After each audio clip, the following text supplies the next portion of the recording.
살다 보면 문득 내가 지금 무엇을 위해 이렇게 달려왔나 싶을 때가 있죠. 특히 인생의 황혼기에 접어들어 몸은 예전 같지 않고 주변 사람들과 하나 둘 멀어질 때면 그 허망함은 이루 말할 수가 없습니다. 오늘은 조금 특별한 두 분의 만남을 준비했습니다. 평생 무소유를 실천하신 법정 스님, 그리고 나치의 수용소라는 극한의 절망 속에서 삶의 희망을 찾아낸 빅터 플랭클입니다. 스님께서는 생전에 이 책, 죽음의 수용소에서를 읽으며 깊은 울림을 받으셨다고 하는데요. 인생의 시련 앞에서 우리가 어떤 마음을 가져야 할지, 어떻게 하면 노년의 삶을 더 맑고 향기롭게 가꿀 수 있을지 그 지혜를 함께 나누어 보려 합니다. 법정 스님은 생전에 강원도 오두막에서 홀로 지내시며 수많은 책을 탐독하셨습니다. 그 중에서도 빅터 프랭클의 죽음의 수용소에서는 스님에게 깊은 울림을 주었던 책 중 하나였습니다. 극한의 고통 속에서도 인간의 존엄성을 지켜낸 기록을 보며 스님은 진정한 자유란 외부의 조건이 아니라 내면의 선택에 달려 있음을 다시금 확인하셨습니다. 스님은 이 책을 통해 우리가 겪는 시련이 결코 헛되지 않으며 그 안에서 어떻게 의미를 찾아내느냐가 삶의 성패를 결정한다는 지혜를 우리에게 전하고자 하셨습니다. 평생을 자식 뒷바라지와 앞만 보고 달려온 세월이었는데 막상 손에 쥔 것이 아무것도 없다는 생각이 들면 허망함은 걷잡을 수 없이 커집니다. 자식들에게 서운한 마음이 들거나 사회에서 소외되었다는 기분이 들 때면 내가 지금까지 무엇을 위해 살아왔나 하는 회의감이 밀려오기도 합니다. 하지만 스님은 이런 순간이야말로 우리 인생에서 가장 중요한 질문을 던져야 할 때라고 말씀하셨습니다. 빅터 프랭클은 나치의 수용소라는 인간의 존엄성이 완전히 말살된 곳에서도 끝까지 살아남아 삶의 의미를 증명해낸 인물입니다. 그는 먹을 것 하나 제대로 없고 내일의 생사조차 알 수 없는 절망적인 상황 속에서도 단 한 조각의 빵을 옆 사람에게 나누어 주는 사람들을 목격했습니다.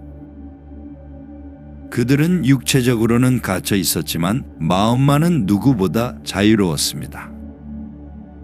스님은 이를 두고 말씀하시길 인간에게서 모든 것을 빼앗아갈 수 있어도 단 한 가지 주어진 상황에서 자신의 태도를 결정할 수 있는 자유만큼은 결코 빼앗을 수 없다고 강조하셨습니다. 우리 삶도 이와 다르지 않습니다. 세월이 흘러 기력이 약해지고 대접받던 자리에서 물러나게 되는 것은 자연의 이치입니다. 이를 서글프게만 받아들인다면 남은 생은 고통의 연속일 뿐입니다. 하지만 스님은 가르침을 통해 우리가 겪는 노년의 외로움이나 신체적 변화를 새로운 삶의 단계로 받아들이는 태도가 중요하다고 하셨습니다. 누군가 나를 알아주지 않아도 내가 내 삶에 어떤 의미를 부여하느냐에 따라 오늘 하루는 위대한 역사가 될 수 있습니다. 텅 빈 방 안에서도 창가에 비치는 햇살 한 줄기에 감사하고 정성껏 차린 소박한 식사 한 끼에서 생명의 경이로움을 발견하는 태도가 바로 그것입니다. 살다 보면 예상치 못한 불행이 닥쳐와 우리를 주저앉게 만듭니다. 갑작스러운 병마나 경제적인 어려움 혹은 사랑하는 이와의 이별은 감당하기 힘든 무게로 다가옵니다. 특히 인생의 황혼기에 겪는 시련은 젊은 시절보다 더 아프고 가혹하게 느껴지기 마련입니다. 이제는 다시 일어설 힘이 없다고 느껴질 때 우리는 세상을 원망하며 스스로를 닫아걸기도 합니다. 왜 나에게만 이런 일이 생기는지, 내가 무슨 잘못을 했기에 이런 벌을 받는지 자책하며 어두운 터널 속을 헤매게 됩니다. 스님은 시련을 마주할 때 그것을 피하려 하기보다 그 고통이 나에게 무엇을 말하고 있는지 귀를 기울여야 한다고 말씀하셨습니다. 죽음의 수용소에서 저자는 고통 그 자체가 인간을 파괴하는 것이 아니라 의미 없는 고통이 인간을 파괴한다고 말했습니다. 수용소 안에서 삶의 끈을 놓아버린 사람들은 대개 더 이상 기대할 것이 없다고 말하던 이들이었습니다. 그러나 끝까지 버텨낸 이들은 삶이 여전히 자신에게 무언가를 기대하고 있다는 사실을 깨달은 사람들이었습니다. 우리의 노년도 마찬가지입니다. 이제 다 끝났다고 생각하는 순간 고통은 괴물이 되어 우리를 집어삼킵니다. 하지만 스님은 이 시련이 나를 더 맑고 향기롭게 만드는 과정이라 믿으셨습니다. 마치 거친 풍랑이 조약을 둥글게 깎아내듯 삶의 풍파는 우리 마음의 모난 구석을 다듬어 줍니다. 자식에게 쏟았던 집착을 내려놓고 타인의 시선에서 자유로워지며 오직 나 자신의 내면과 마주하는 시간은 오직 시련을 통해서만 얻을 수 있는 귀한 선물입니다. 스님은 늘 말씀하셨습니다. 고통은 우리를 깨어있게 하는 회초리와 같다고 말입니다. 편안하고 안락할 때는 보이지 않던 것들이 결핍과 아픔 속에서는 비로소 선명하게 보이기 시작합니다. 내 곁을 지켜주는 배우자의 거친 손맛이, 매일 아침 차 마시는 시간의 고요함, 길가에 핀 이름 모를 불꽃의 생명력이 얼마나 소중한지 깨닫게 되는 것입니다. 시련을 겪고 있다면 그것은 당신이 아직 살아있다는 증거이며 더 깊은 지혜로 나아가기 위한 초대장임을 잊지 말아야 합니다.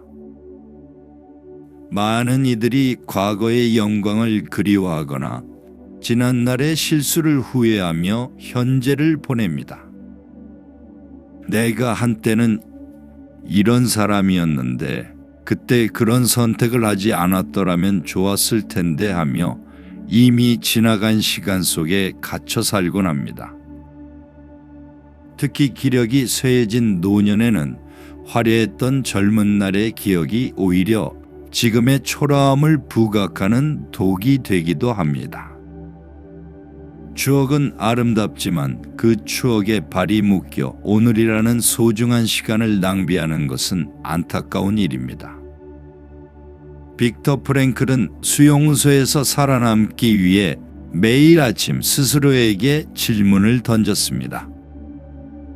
어떤 상황에서도 잃지 말아야 할 나의 본질은 무엇인가 하는 물음이었습니다.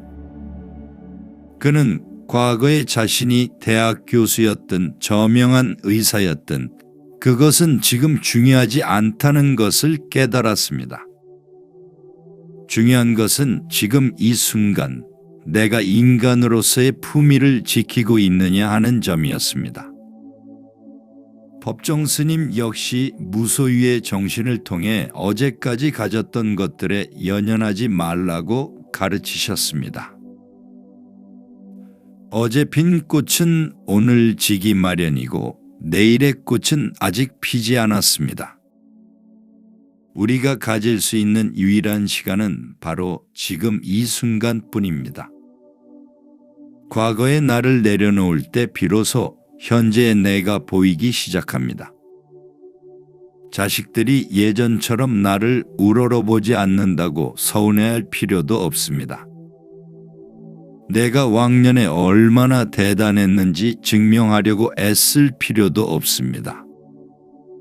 그저 오늘 하루 주어진 맑은 공기를 마시고 내 발로 땅을 딛고 서 있는 그 자체로 충분합니다. 스님은 행복이란 미래에 도달해야 할 목적지가 아니라 지금 이 순간을 살아가는 태도라고 하셨습니다.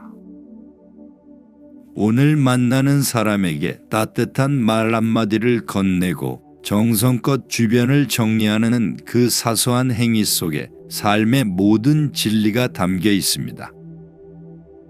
과거는 이미 지나갔고 미래는 아직 오지 않았으니 오직 지금 여기에서 마음의 평화를 찾는 것이 가장 큰 지혜입니다. 나이가 들수록 주변 사람들과의 관계는 이전보다 훨씬 좁아지고 깊어지기 마련입니다.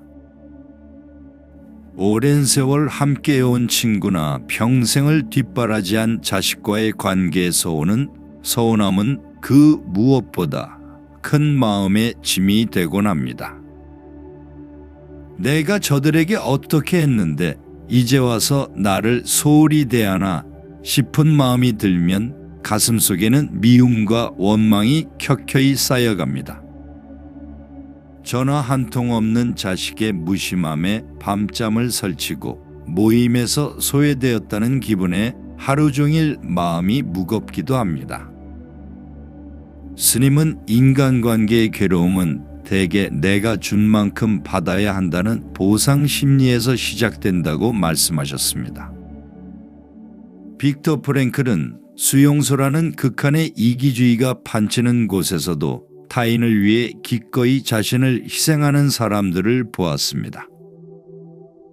그들은 보상을 바라고 선행을 베푼 것이 아니라 인간으로서의 도리를 다하는 것, 그 자체에서 삶의 의미를 찾았습니다. 스님 역시 사랑은 대가 없이 주는 것이며 준 것을 기억하지 않을 때 비로소 진정한 평온이 찾아온다고 가르치셨습니다. 우리가 자식이나 주변 사람들에게 서운함을 느끼는 이유는 내 마음속에 여전히 내가 베푼 공덕의 장부가 남아있기 때문입니다. 그 장부를 불태워버려야 합니다. 내가 베푼 친절과 사랑은 그 순간에 이미 나의 기쁨으로 완결된 것입니다. 상대방이 그것을 알아주든 말든 그것은 그들의 몫이지 나의 몫이 아닙니다. 스님은 산속의 나무들이 서로에게 기대지 않고도 숲을 이루듯 우리도 각자 독립된 존재로 서 있어야 한다고 하셨습니다. 누군가에게 의지하려 하고 누군가가 내 외로움을 채워주길 바랄 때 관계는 구속이 되고 고통이 됩니다. 홀로 있어도 충만한 사람은 타인과의 관계에서도 당당하고 여유롭습니다. 누구의 시선이나 대우에도 흔들리지 않는 내면의 중심을 잡을 때 우리는 비로소 관계의 주인으로 살아갈 수 있습니다. 우리는 대개 죽음이라는 단어를 멀리하고 싶어하며 그것을 삶의 끝이나 패배로 여깁니다. 하지만 세월이 흘러 몸의 기능이 하나둘 저하되는 것을 느끼면 죽음은 피할 수 없는 현실로 우리 곁에 다가옵니다. 남은 시간이 얼마 없다는 생각에 초조해지기도 하고 죽음 이후에 대한 막연한 두려움이 엄습하기도 합니다. 내가 사라진 뒤의 세상은 어떠할지, 내가 남긴 것들이 어떻게 될지 걱정하며 불안한 마음으로 하루하루를 보내기도 합니다. 빅터 프랭클은 죽음의 그림자가 짙게 깔린 수용소에서 오히려 생의 의지를 불태웠습니다. 그는 죽음이 삶을 위협하는 것이 아니라 오히려 삶의 유한성이라는 가치를 부여하여 매 순간을 절실하게 만든다는 것을 깨달았습니다. 스님은 죽음을 거창한 사건이 아니라 낡은 옷을 벗고 새 옷으로 갈아입는 과정에 비유하셨습니다.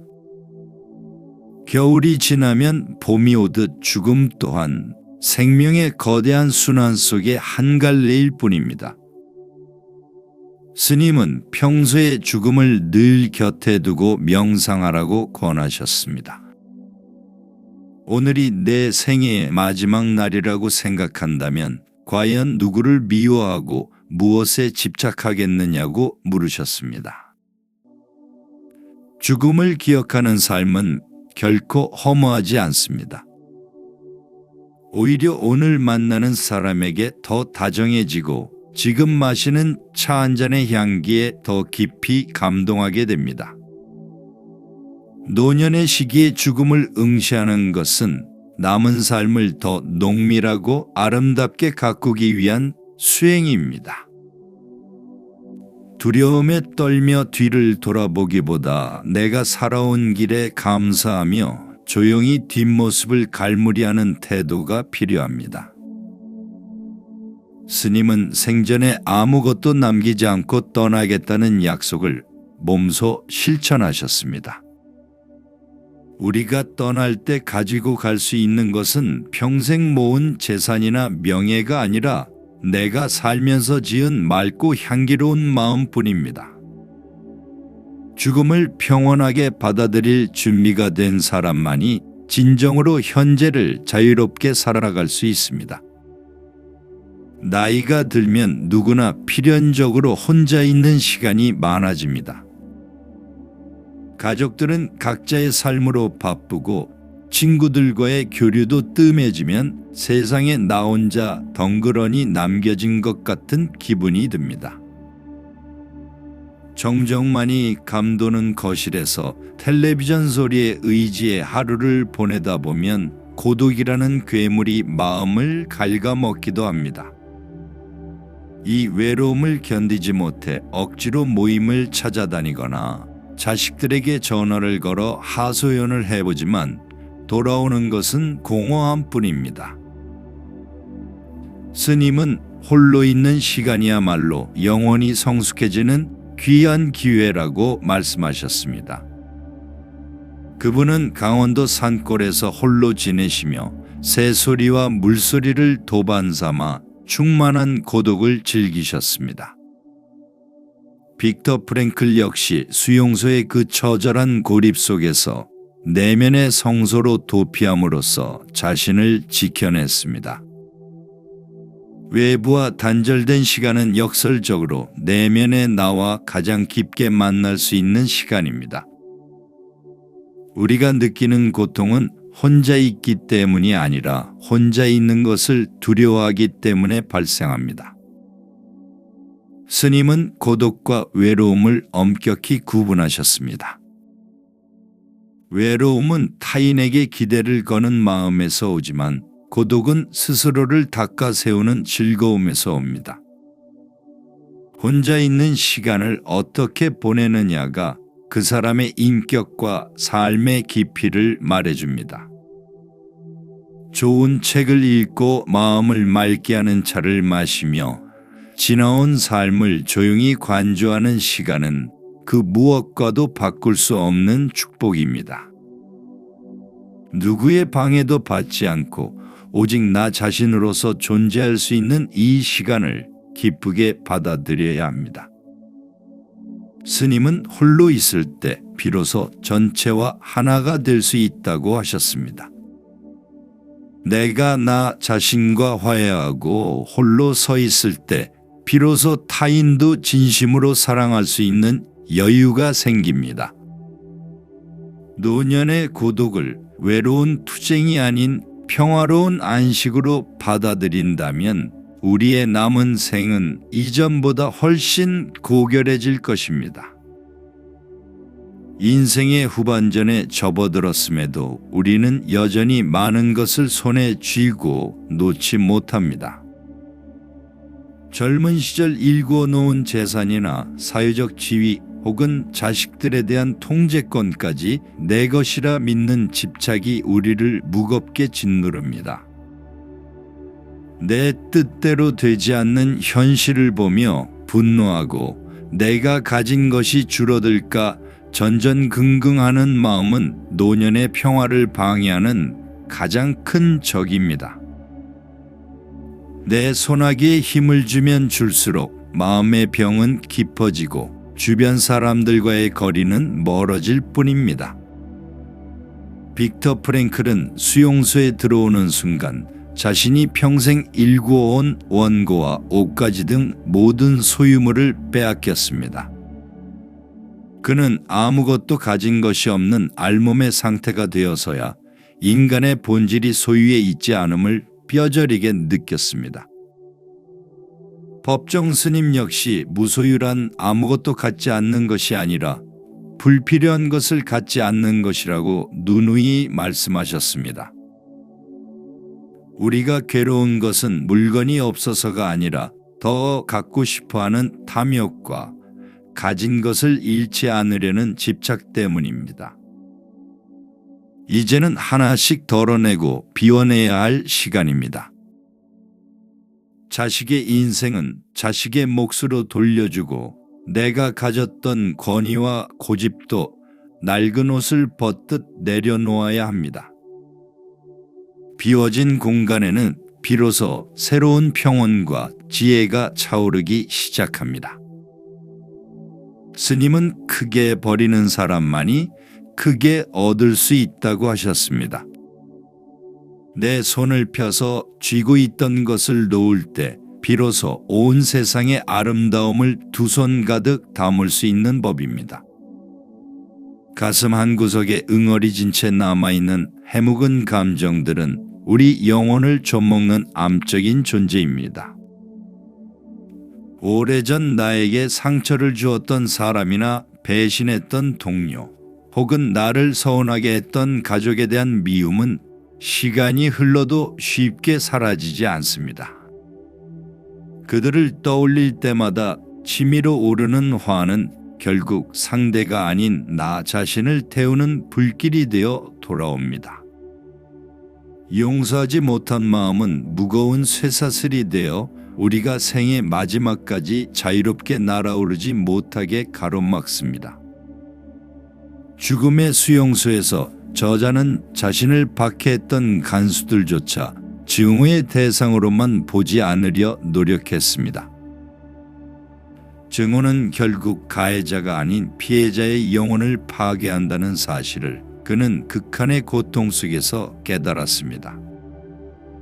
스님은 진정한 용서란 상대방을 위해서가 아니라 나 자신의 평화를 위해 반드시 거쳐야 할 관문이라고 하셨습니다. 미워하는 마음을 품고 있는 것은 뜨거운 숯덩이를 손에 쥐고 상대에게 던지려 하는 것과 같습니다. 결국 화상을 입는 것은 나 자신뿐입니다. 이제 그만 그 뜨거운 숯덩이를 내려놓아야 합니다. 그들이 옳아서 용서하는 것이 아니라 나의 남은 생을 미움 속에서 허비하고 싶지 않기 때문에 용서하는 것입니다. 스님은 맺힌 것은 풀어야 하고 쌓인 것은 헐어야 한다고 가르치셨습니다. 누군가를 용서하고 나 자신과 화해하는 순간 우리 마음의 문턱은 낮아지고 삶은 한결 부드러워집니다. 과거의 아픔에 복수하는 유일한 방법은 내가 지금 이 순간 행복하게 살아가는 것임을 잊지 마십시오. 우리는 대개 거창한 성취나 특별한 사건 속에서만 삶의 의미를 찾으려 애씁니다. 하지만 인생의 대부분을 차지하는 것은 매일 반복되는 단조롭고 소박한 일상입니다. 나이가 들어 활동 반경이 좁아지면 이런 일상이 지루하고 무의미하게 느껴질 때가 많습니다.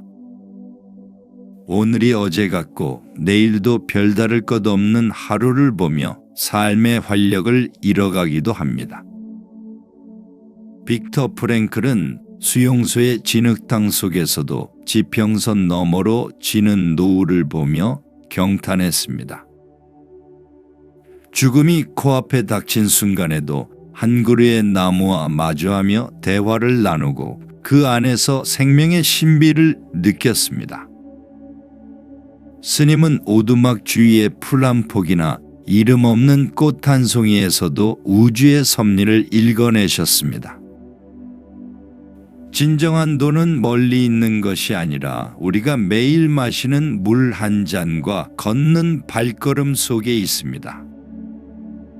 아침에 일어나 창문을 열 때 느껴지는 서늘한 공기와 찻잔에서 피어오르는 따스한 김에 마음을 집중해 보십시오. 정성껏 마당을 쓸거나 소박한 밥상을 차리는 행위 자체가 하나의 숭고한 기도가 될 수 있습니다. 스님은 순간순간을 꽃처럼 피어나라고 하셨습니다.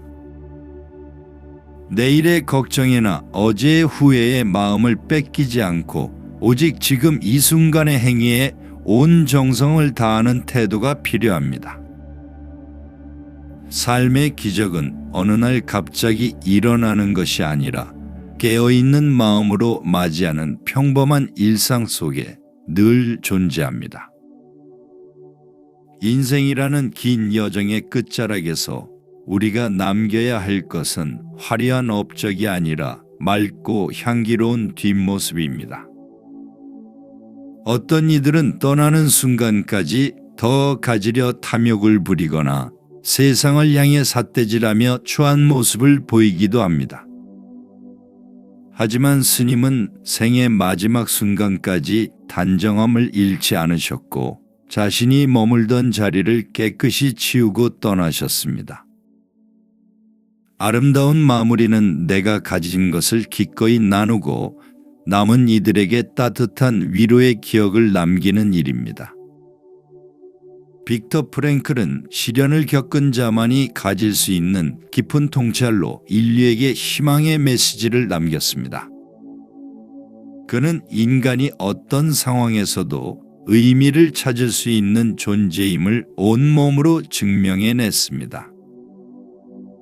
우리 또한 각자의 자리에서 자신만의 삶의 의미를 완성해 가야 합니다. 스님은 늘 말씀하셨습니다. 사람은 올 때도 빈손으로 오지만 갈 때도 빈손으로 가는 것이니 다만 그 사이에 지은 업만이 나를 따라온다고 말입니다. 그동안 고생 많았던 나 자신을 따뜻하게 안아주십시오. 모진 풍파 속에서도 포기하지 않고 여기까지 걸어온 당신은 그 자체로 충분히 고귀하고 존엄한 존재입니다. 남은 시간은 누군가를 가르치려 하거나 바꾸려 하기보다 그저 묵묵히 선한 영향력을 나누는 시간으로 채워야 합니다. 스님이 남기신 맑고 향기로운 가르침처럼 우리의 노년도 은은한 차향기처럼 세상에 퍼져나가길 바랍니다. 삶의 마지막 페이지를 넘기는 순간 내가 이 세상에 와서 조금이라도 누군가에게 도움이 되었고 스스로 부끄럽지 않았노라고 웃으며 말할 수 있다면 그것으로 충분합니다. 오늘 이야기 잘 들어보셨는지요? 함께 해주셔서 감사합니다. 구독까지는 필요가 없습니다. 좋아요 한 번씩만 눌러주시면 많은 힘이 됩니다. 그럼 다음 이야기에서 뵐 때까지 편안한 시간 되십시오.